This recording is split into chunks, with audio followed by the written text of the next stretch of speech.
What's up, everybody? Bunny Operator here. Welcome back to the channel. This is Inside the Industry, episode 3. And today we're joined by my friend Rick Tran here. He's started his own venture into the firearms training world.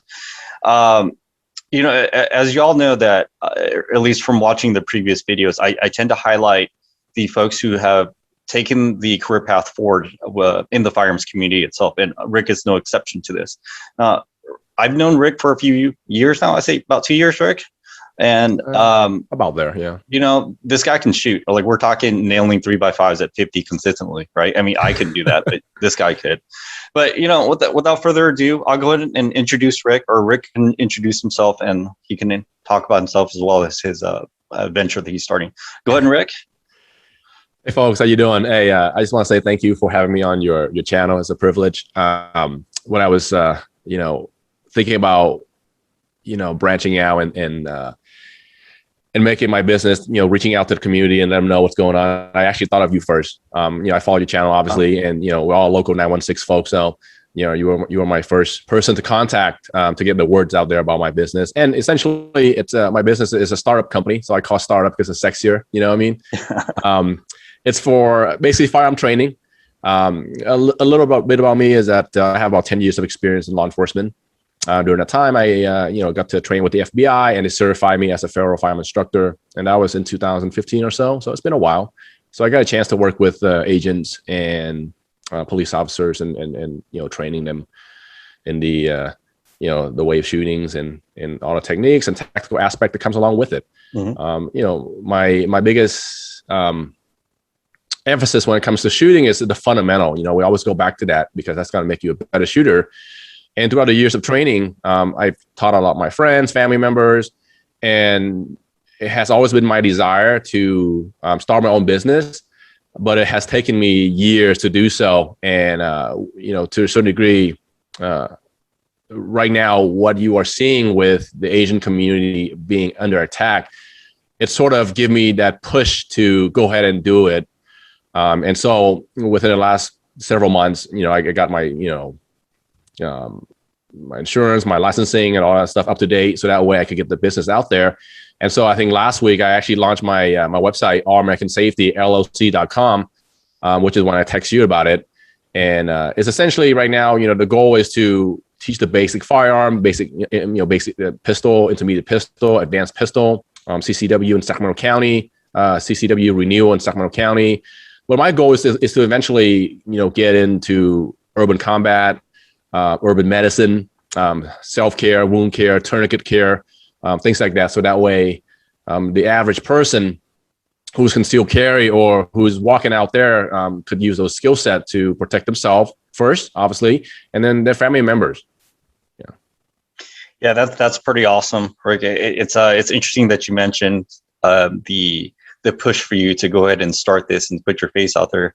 And like you and I, we've had conversations, and given our career fields, we're hesitant to make our faces public. Of course, the recent events also pushed me towards creating my channels. Granted, my channel is very small. I'm a peasant in this world, but from our conversation, I was actually very, very, I expected it, but I was also very surprised that you took the step forward to move forward in this, and then to actually want to come on the channel. So, I'm honored that you thought of me first for this, and that's great, man. Like, our histories are very similar. We didn't start off in the firearms world. We're both first, second generation Asian Americans here, and we had to learn our own path through America and then through the firearms world stuff. And here we are taking our steps forward. But given that, and you kind of gave us a brief overview of your business, but what about you and your history, like how you came to be into this world, into America, and your experience? Yeah. So my history is that, I was born and raised in Vietnam. I came to the state when I was 12, almost 13. And so reflecting back on my history and why I value the Second Amendment so much is because I remember growing up in Vietnam, I would talk to my parents, about politics, kind of be interested about it in government. because you watch TV and you see different forms of politics. When I was in Vietnam, and the TV was like a black and white TV. It was like a 17-inch TV, and I got it when I was like 9 or 10 years old, and it was like the best thing ever. But I would question my mom and my dad about, hey, how come we don't talk about government here? How come we don't have any, conversation about politics? And I remember distinctively my parents told me that those things are not to be spoken about. Because we live in a communist country, and so that was something that was. This was in Vietnam when you were. It was in Vietnam. Okay. Yeah. This was in Vietnam when I spoke to my parents about this, and so that is something that I, always remember and always carry with me. So, when my dad my family got the opportunity to come to the United States, and even prior to that, I've heard of America, heard of this great country, this free country. Where, everything is, there's freedom, right? And that concept of freedom was very foreign to me. What is freedom, right? Like, does that mean you can go and do whatever you want to do? There's no consequences. You can do, you can murder somebody, go steal something and no consequences whatsoever. Because the word freedom is literally, to me, it purely means that you can do whatever you want. There's no law. But obviously when I came to the state, in 94, I learned that there are a lot of laws and a lot of protection in place to protect the average citizen, being the First Amendment and then the Second Amendment. And then that's, I've always had a keen interest in politics. So I try to learn about, the U.S. Constitution as much as I could. And that sort of kind of pushed me toward, wanting to work in law enforcement because I compare Vietnam police officers to American police officer. And, when I was growing up in Vietnam, I didn't see police officers. And when I saw police officer or the terminology of police officer, it was always associated with a negative connotation. Typically they're corrupt, they're abusive of their power. And then when I came to America and I saw policing in America and how it's not like that, it's the opposite of that. And that gained a lot of respect from me, and that sort of had this imprint in my psyche that, hey, this is something very noble, something that I aspire to become. And so I in my 20s, I went to college and did all my fun stuff, and it has always been in the back of my head that, hey, I should pursue law enforcement one day. So I kind of pursue that, with half effort in my late 20s. And then in my early 30s, I kind of, pushed toward that and actually got accepted and worked for an agency in the Bay. And like I said, I spent about 3 years working for the state prison and then 7 years on patrol. And so that's my experience. And like I said earlier, I work with the FBI and they certified me and had a lot of good time. It was a fun time. I enjoyed the work very much. So that's how I got into firearm, is because of my work. My very first gun was a Glock 19. Okay. Your very first personal gun? My very first personal gun was a Glock 19. I remember distinctively going to the store and buying that gun. It was in Loomis somewhere. I don't know if the store is still around or not, but that was a while ago. But yeah, I still have that gun. And once I bought that gun, I started looking into training. And so I actually got into competitive shooting, USPSA. So I did that for a while with some of my friends. It was really fun. It was a great learning opportunity. And it's amazing when you go out there and you look at some of these competitors and how great they are with shooting. And again, that gave me the motivation to aspire to be like them. And so that's what sort of drive me to pursue, this hobby of shooting, perfecting, or trying to perfect my accuracy, marksmanship, work on those fundamentals. And so that's my story. That's how I got into the firearm industry. Yeah. So out of curiosity, your friends that you were shooting, were they also Asian Americans? Yeah. So the group that I hung out and shot with, they were all Filipinos Americans. Mm. Yeah. And these guys are hardcore. Every Sunday they go out there and they go to different clubs and they shoot competitively. Yeah. They're inspirational to me. Mm-hmm. Yeah. I want to let the audience know that much of the community doesn't understand how ingrained the Asian American community is into the firearms world. Like, we're not as vocal in the industry, but that's the purpose of these interviews, is to bring that to light. But especially in the competition circle, there a lot of the competitors are Asian, Asian Pacific Islander, and and they slay. They do very well out there. And of course, a lot of the folks, like you said, in your experience, I found that the folks that I've met, they got their start going into the competition world as well, whether it be amateur or beginner, but either way, that's the pathway for them. So yeah, that's great, Rick. I'm glad that you shared your story with us. Yeah. So that basically skips the next question for how you got into the firearms industry itself. Do you have any upcoming events or personal goals for your business that's coming up soon? So if you go on my website, allamericans.safety.llc.com, I have a schedule of classes listed on there, and it's going to be hosted at the Sacramento Valley Gun Club.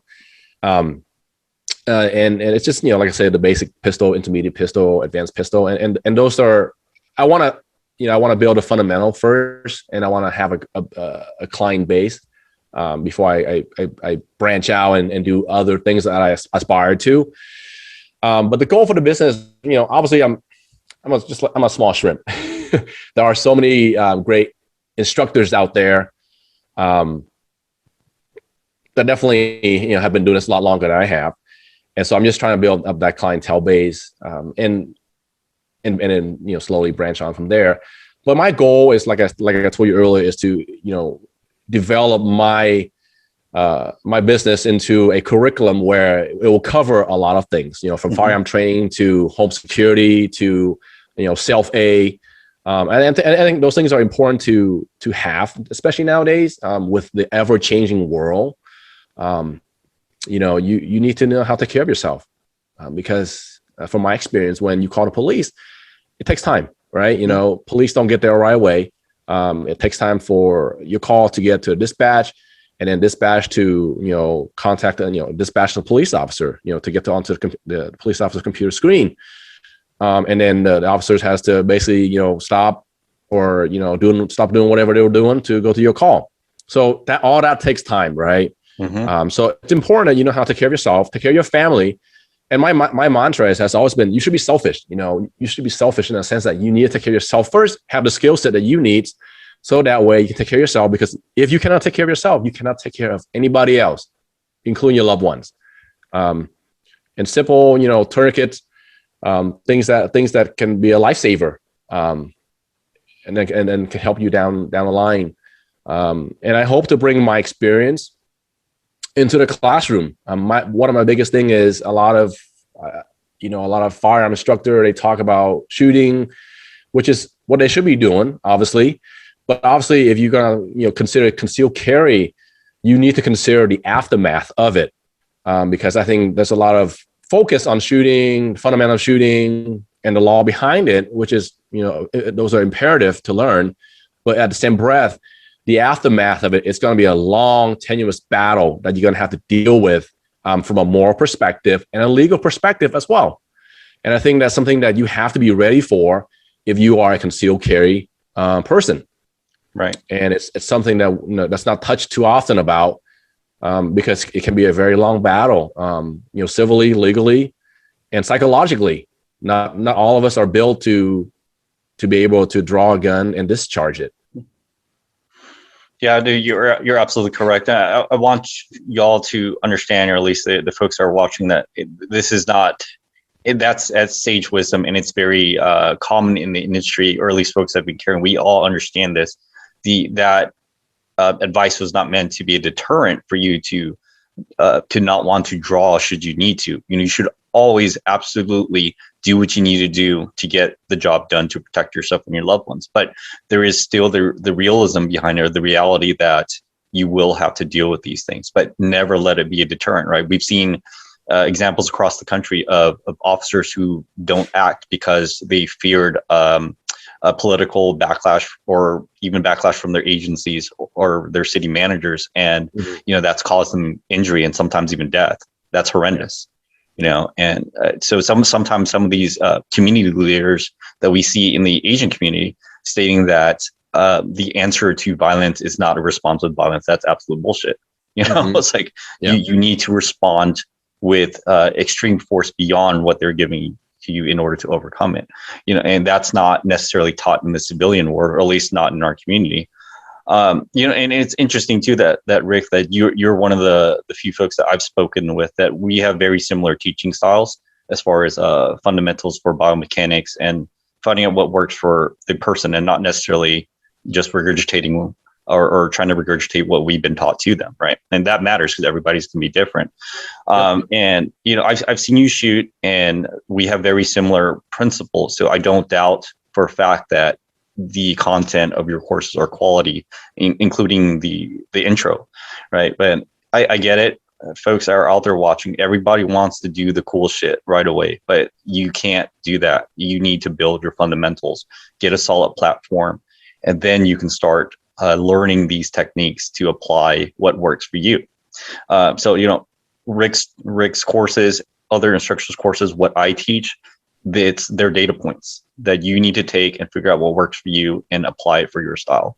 And that's the biggest thing. So we Rick and I, we agree on this, but we don't tell you what to do. We teach you a technique, and you have to come to your own conclusions on what works best for you.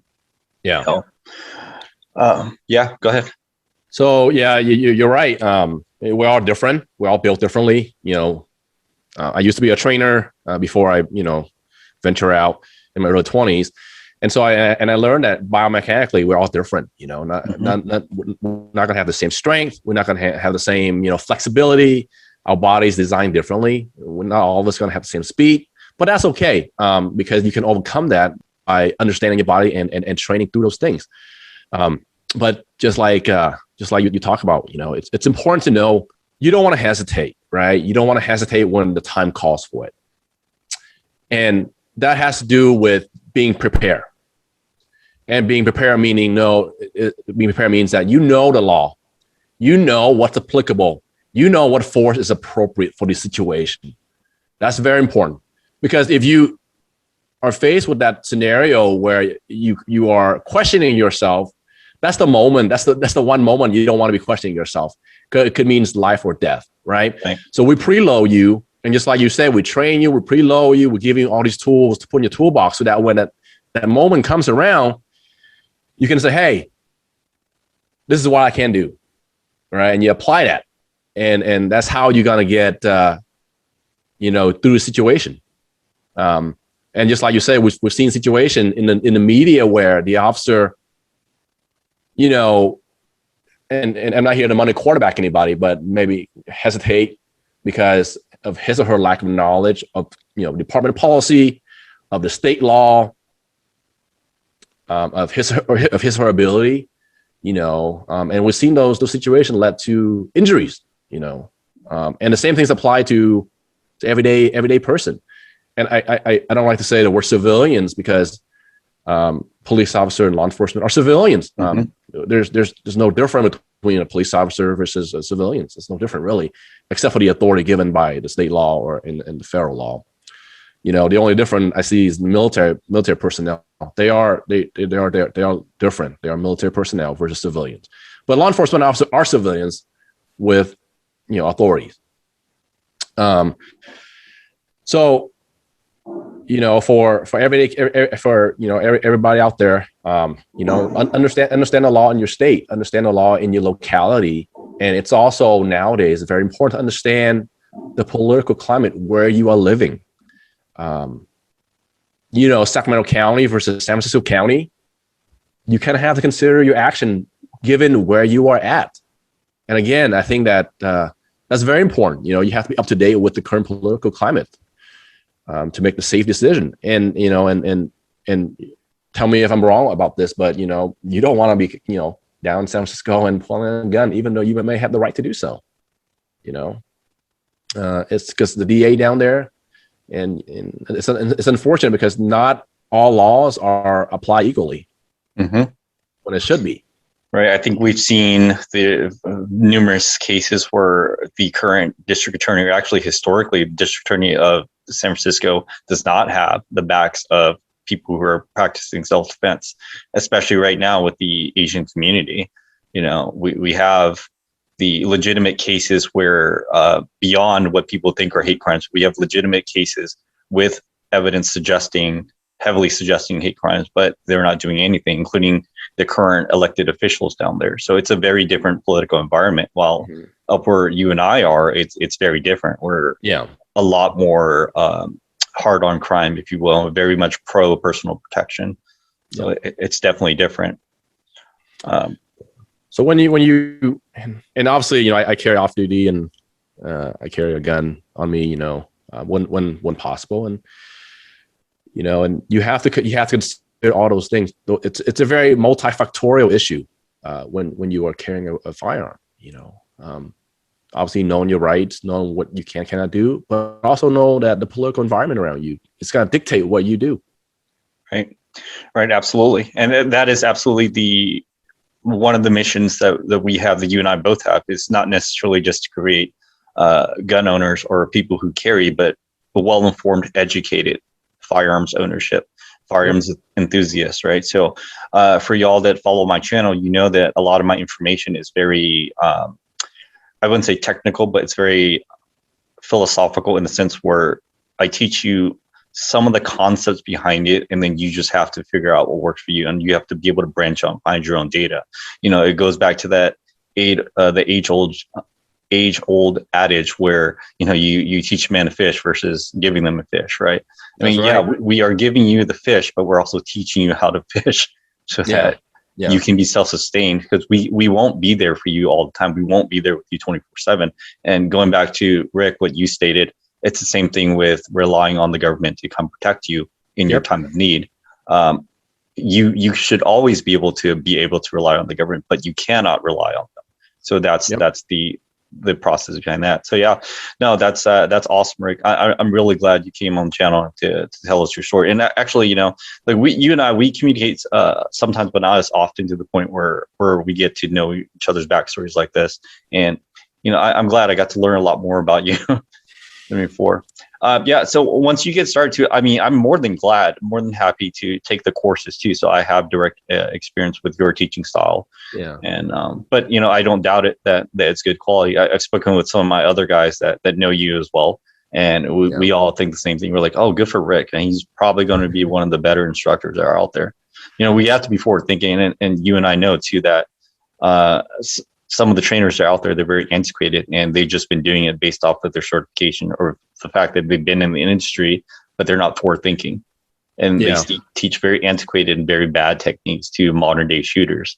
And I guess that segues to like our conversation prior to the interview was that even though California itself may have like the highest number of hours in training for post or for law enforcement through the academy, it's still insufficient for firearms usage, for even defensive tactics or arrest and control. It's very basic level, like teaching somebody how to drive, and that's it, which is the majority of it. So you branching out on your own, you have your competitive background, but I do see you train and shoot consistently, and I think that's a great message to pass on, or a great example for others to follow. No, the old saying, you train to the lowest common denominator, which, from a organizational perspective, I understand, because you don't have the funding or the time to train everybody up to the highest and latest, skill set and ability. But, there are classes out there, and for all of us to participate in, to take, and to improve our skill. It takes time and dedication, obviously. And I've been shooting for a long time, about 10 plus years, and it has taken me about 10 plus years to get to where I'm at right now, to be able to shoot, the way I shoot. And I'm nowhere near anybody, I'm just as fucked up as the next guy, pardon my French. But and I do foresee some challenges, and I'm not gonna sit here and be like, hey, I'm the best, because I'm not. I see some challenges down the line for me, and one of which is teaching the basic fundamental, because for me, I have always taught police officer or friends who have handled firearms before, so they have some basic knowledge. So it's going to take some time for me to fine tune my curriculum, but I feel like, I welcome folks to come and join me and critique me and join me in my little startup, and see how it goes. And like I said, I think I'm trying to bring the experience of what I have professionally to this business, and hopefully that will benefit folks.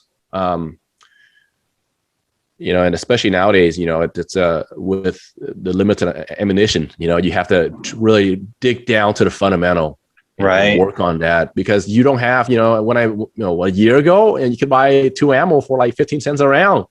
Yeah. Now it's what, like 70 cents a round?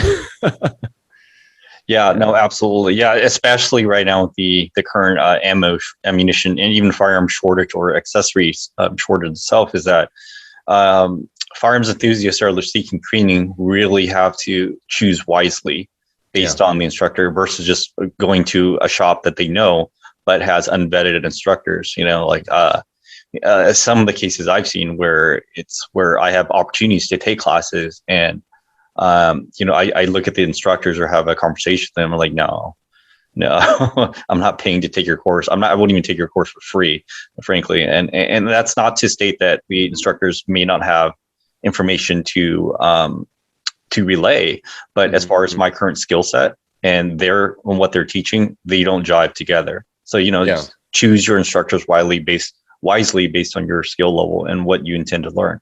And also, once you take that course, don't just jump around, take the next course. You have to practice and master what was taught to you. Otherwise, it's useless for you to go to the next course. Yeah, no, you have, being, I myself is a constant student. I'm always learning something different. I'm always trying to take classes and improve my skill and learn from other people. And you have to have that mindset, is that you are always a student. You're always learning something new, and that's how you can improve yourself and work on it every single day. I used to drive. I drive fire every day. Mm-hmm. It's a skill set that's going to diminish if you don't practice it. Absolutely. Yeah. So you have to work on it. You have to train with it. You have to, dry fire every day. You have to work on skill set every day. And not even just physically, but mentally, you have to, put yourself in a what if situation, and we try to ingrain that, is that when you are, going about your daily business, assess the situation, if you're at the store, look at, hey, where are the exit points? Where can I use cover and concealment? There's a lot of, we live in a world full of two things, full of cars and full of buildings. Mm-hmm. All right. So those structures, for the most part, will provide cover and concealment. So it's not just walking around and you're skipping around and not think about what's going on. And I'm not saying that you have to be always be on, vigilant about your environment. I'm just saying that, build this into your mindset. Hey, I'm walking next to a car. I'm walking next to a building. There's an entry point. There's an exit point. If things happen, where can I go? What's going to provide me the best route of exit and, exfil, whatever you want to call it. Right. Same thing with, when you're driving around, coming to a stoplight, are you giving yourself enough space to take evasive action? Are you next to a center median where your point of contact, or your point of entry is going to be coming from the other side? So there's certain things that you should look at. And again, I think one of my biggest emphasis is training you to understand the law and also understand your environment, because your environment is going to dictate how you react. And it's going to, if you understand your environment, your chance of survival is going to increase significantly. Mm-hmm. So put yourself in that what if situation. I'm parked behind this SUV. What's going to happen if that SUV opened their doors, right? What are you looking for? What are you going to do? What's your backup plan? What is your plan to get out there? What are you going to do? So things like that, I think of on a daily basis, but not everyone think like that, obviously. But you have to put yourself in a situation where you always constantly ask the what if question, because it's going to make you be more aware of your environment and be able to respond quicker, because typically when you are responding, you are already behind the curve, right? Because you're responding. Exactly. You're reacting to a certain threat, certain situation. Well, now, if you sit there and you go into your Rolodex, because you have not thought of it before, it's going to take you a while to flip through that Rolodex. But if you had thought about a situation, what you would do in that situation, you would go to that quicker and you will react quicker and give yourself time to get out there or to win that battle.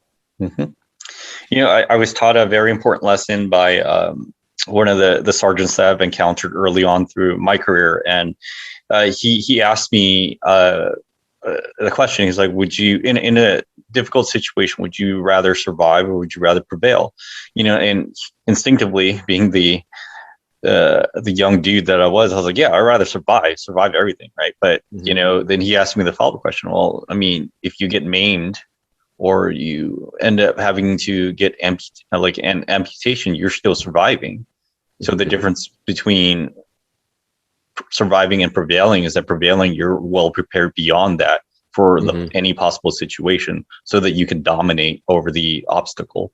And that hit me to the core. And generally, I was like, you're absolutely correct on that. And, that started another link through. Now, you and I, like when we discussed prior, we agree that large classroom settings are not inducive for proper learning for the individual. They're great for disseminating general information, but they're not good for the individual. And one of the flaws that we see in large classroom environments is that the lack of the individual training prevents the student from maximizing what they're learning. And from what we spoke to, you're limiting your class size down to a certain number of people just for that fact as well, correct? Correct. So I'm a dummy. Or at least my wife told me so. So I find it extremely hard for me to learn in a large setting because I don't have contact with the instructor. I can't tap the instructor on the shoulder and say, hey, can you repeat that? Can you show me that? I don't get that concept. So I try to carry that through my class by limiting just 6 participants per class, because that gives a student access to me. And it gives me access to the students, so I can work on deficiencies as well as they can point out my deficiency, right? Because education is a two-way street, right? You learn from me, and I also learn from you. I think we all have different things to offer, so I would like that, right? I like to be able to learn from you as well. So yeah, six students per class, and my goal is also to build a community of gun ownership and people who are like-minded. And I think if you have a class of 6 people, it's probably easier for you to talk to your neighbor and say, hey, how you doing? My name is blah, blah, blah. And then, get connected that way. And the same thing for me.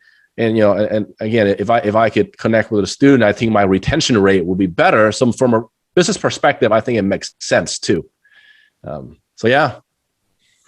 That's actually great. I didn't think about it in that situation, but you're absolutely correct. Larger settings too, you get the 1 or 2 people or 3 people that get together and they know each other, but they lose contact with the rest of the class because it's so large.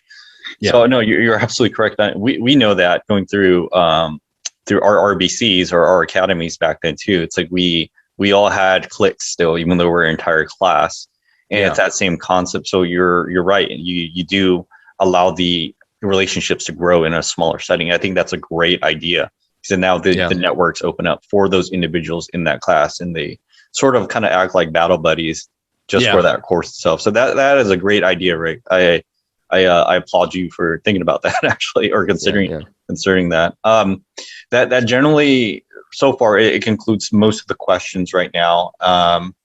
So you have, for you, like going through and thinking about the methodologies or the mentality behind starting your business or entering the firearms world, you have advice for other people that are looking to do the same, either getting into firearms or getting into starting a firearms-based business? Well, getting it. I think my mic cut out for a second. Mm-hmm. Getting into the firearm business, I'm a startup. Mm-hmm. So I think I don't have much of an advice except to just go for it. I think there are a lot of resources out there. You, for example, you are a resource. And then there are resources online.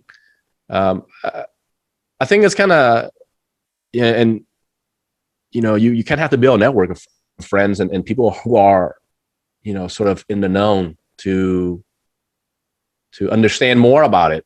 Mm-hmm. Because it's one of those things where, it's not readily available online or on YouTube. There's no YouTube channel. As far as when I was looking to start my business, I was certified already. I have been certified. So that's not an issue, but like insurance, going to, and finding a place to teach. I mean, those things I have to kind of get out there and find and research on my own. Mm-hmm. And that takes talking to people. And that's what it is. It's that connection, talking to people.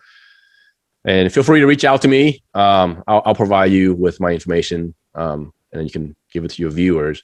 Mm-hmm. But feel free to reach out to me. I try to be as honest and as much of an open book as I could be, because throughout I'm 40 years at this point, and I feel like being honest and being transparent it helps. It actually opened more doors instead of closing doors.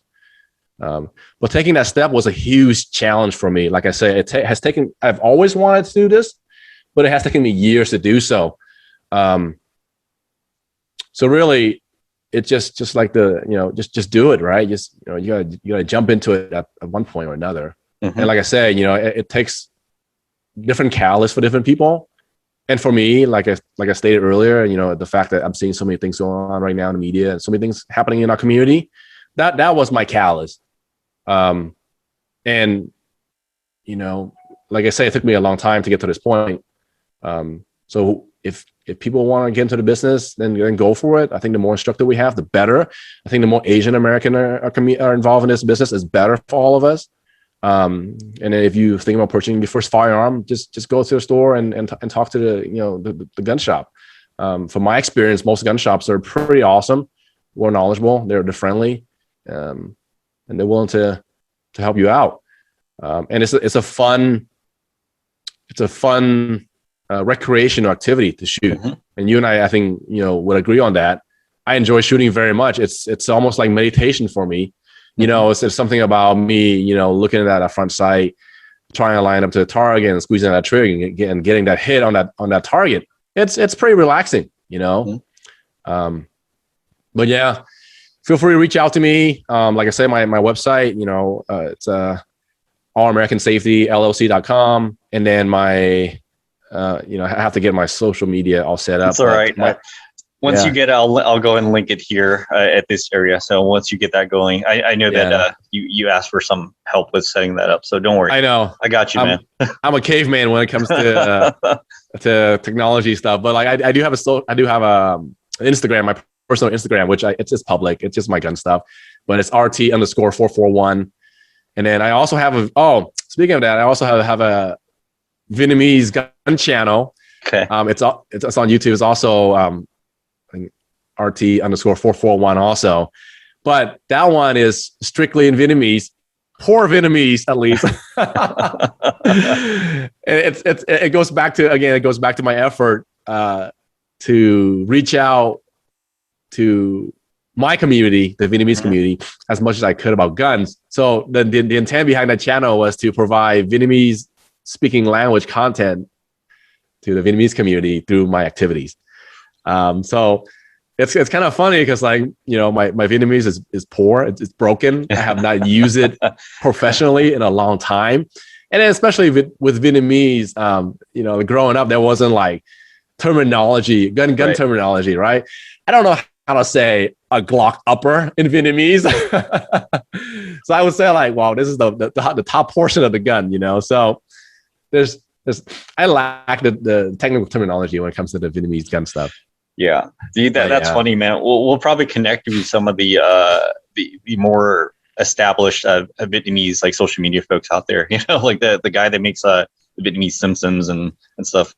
we'll set that up once we get that ball rolling. That's great though, man. I think that's hilarious, but it's also a great idea that, because you're absolutely correct. There is a language barrier between folks that who whatever their status is, they're probably either citizens already or green card holders or whatever the situation is. They just don't understand it enough, or they don't trust people enough, either by fear of language barrier or just they just don't understand it. So I think that's a great resource for that. So another good idea from you, Rick, man. It's just funny because I would receive a lot of comments in my videos, and there was Vietnamese? This one in Vietnamese. I think mostly it's actually folks in Vietnam that are watching the videos. Okay. It's but it's funny because like somebody was saying like, oh, your Vietnamese is so poor, and it is. There's no doubt about it. My Vietnamese, when it comes to gun related stuff, is extremely poor because, like I say, I didn't grow up with gun terminologies in Vietnamese. Right. You know what I mean?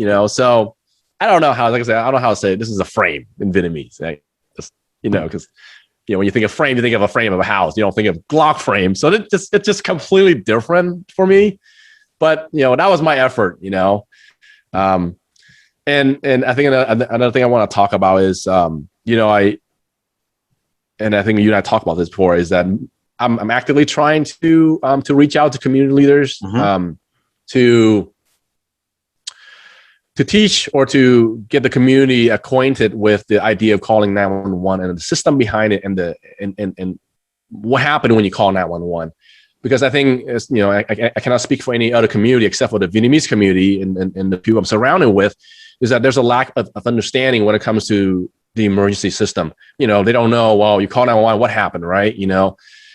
And, when the police gets there, what to expect. I think there's lack of understanding when it comes to that. And I'm going to use a platform to ask the community members out there, if you have a church or a temple that you would like for me to come and speak to you about, hey, to the elderly about, what happened when you call 911 and the response you get, feel free to reach out to me, because I'm having a hard time. I think after our last conversation, I told you that I've been thinking about going to churches and temples to offer that service, so that the folks are more familiarized with it and have a better understanding of it, so they can use it if they need to. Because I think one of the issue is that a lot of older Vietnamese folks are not calling the police because, first of all, they don't want to bother the police. It's an Asian thing, right? It's an Asian American thing where we don't want to bother people. We don't want to seem like victims. We don't want people to know our business. So those are things those are limitations that I'm seeing. And I want I kind of want to break that barrier so that people are more comfortable calling the police if they need help. So I'm gonna use your platform and ask folks out there, if you have an organization that you would like to, have me come and speak for like 15 minutes about the 911 system, the emergency system, feel free to reach to me. And I'll give you my contact info. Yeah, absolutely, man. Yeah. So for you folks, use my platform however you need to, man. This is not about me. This is always about the community. It's about my guests, and what you're talking about, what you're trying to do. This is just simply a medium, and a medium for all the folks who I've interviewed to come together, for their platforms to come together and hopefully create a better network of resources for everybody, for the entire community. Now, I want you all folks to understand that although right now this is basically, it's Asian American based, and a lot of my guests that's not the final intent. It is the total community, but my focus is right now on Asian Americans because of what's going on and because of our lack of representation in the public domain. So that's the intent right now. But understand that it's not exclusive to us. We get you. I got you, man. You guys are all allies to us. We're all in the same community together. So I want you to understand that. That's great, Rick. I mean, sometimes some of the agencies in the area, they don't have like Asian community liaison officers to help. And what you're doing is great, because you are acting as a member of community and not necessarily under an authority or a formal capacity. So that's actually a great resource for that. I can't even imagine trying to make instructional firearms videos in my language, right? I mean, mine's even worse broken. I don't even think I remember how to say tomato, man, honestly. It's fun. It's again, I think, just like what you're doing, the effort's there. I think, we need to make the effort, and I think that's the first step to everything, is making the effort to be, well represented, to get our voice out there, Absolutely, man. Yeah. We're going to sort of like round it down now. We're nearing up 1 hour, but of course we can always stay longer. So we just gave the firearms advice itself. Any other sage advice in life in general that you have for the people watching?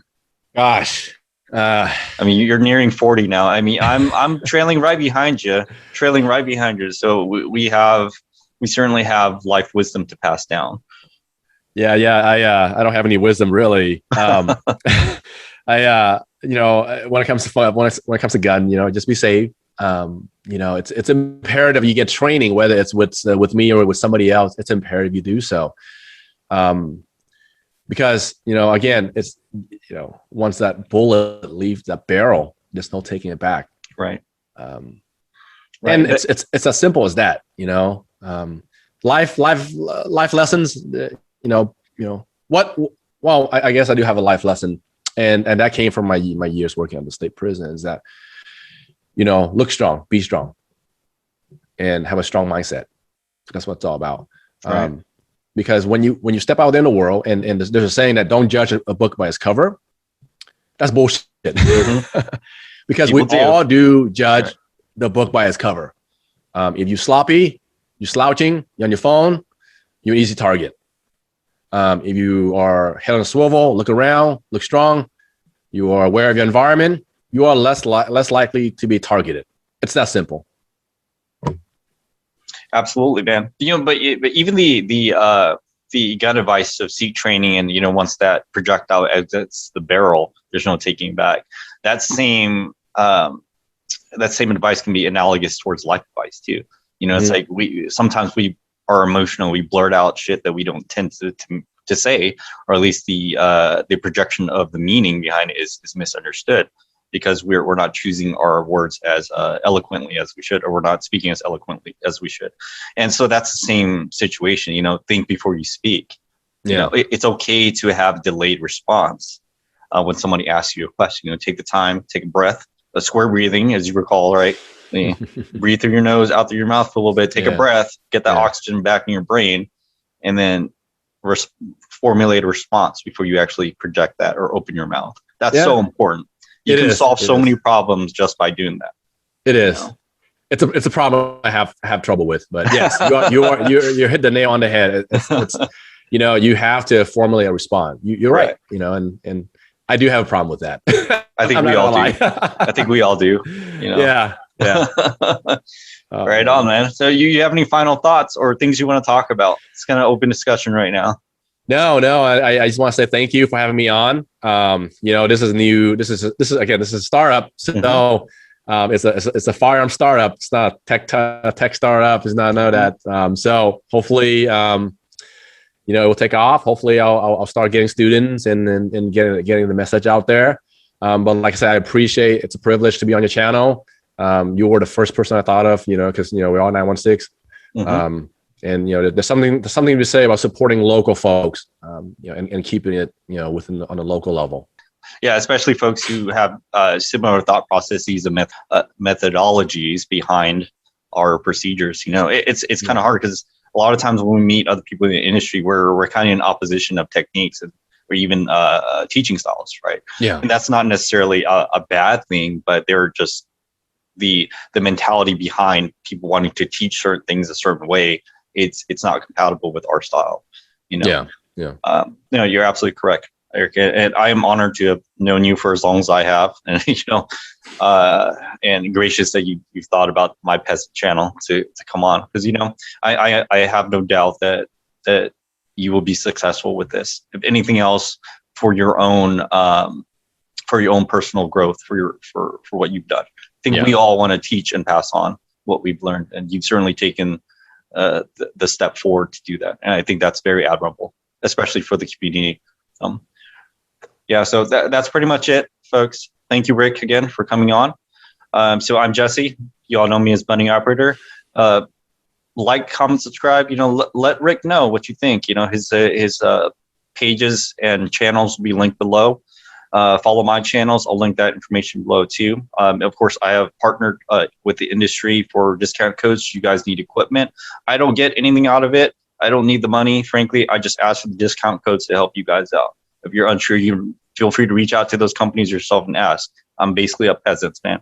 None of you guys really even know that I exist, but it's all good. All good. So yeah, I'll coordinate with Rick. I'm really interested to take your classes for myself too. A bunch of us are the people I've spoken with, so I think it'll be fun and really just to hang out with you in general, you know. Yeah. Oh, so that's pretty much all for this video, folks. Stay tuned for the next video, the next Inside the Industry, or the next general video itself. So, Bunny Operator signing out. Rick, you want to say goodbye? All right. Thank you. Be safe, everybody.